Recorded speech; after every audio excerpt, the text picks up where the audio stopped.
તો આગળ વાત કરીશું, પાકિસ્તાને જ્યારે આઈસીઆઈસી T20 વર્લ્ડ કપ રમવાનો ભારત સાથે ઇનકાર કરી દીધો છે, ત્યારે આ મુદ્દે અમારા પ્રતિનિધિ મનોહર કેશરી ગુજરાતના સાંસદ મયંક નાયક સાથે વાતચીત કરી. તેમણે જણાવ્યું કે ક્રિકેટનું મેદાન હોય અથવા તો યુદ્ધનું મેદાન હોય, ભારતના જવાનોએ તેમજ ભારતના ક્રિકેટરોએ અને તેમને ધોબી પછાડ જવાબ આપેલો છે. દર વખતે હરાવ્યા છે અને આ બીકના લીધે જ પાકિસ્તાનને ભારત સાથે રમવાની ના પાડી છે. જોઈએ આ એક रिपोर्ट में।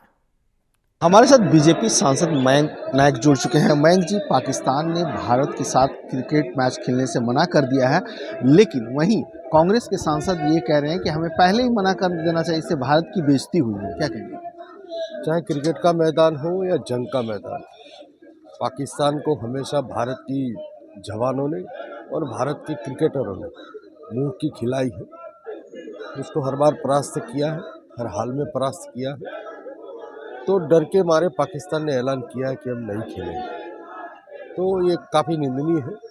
और कांग्रेस तो राजनीति करना जानती है, कैसे राजनीति किया जाए, मगर आने वाले दिनों में उसका खामियाजा भी इंटरनेशनल लेवल पे पाकिस्तान को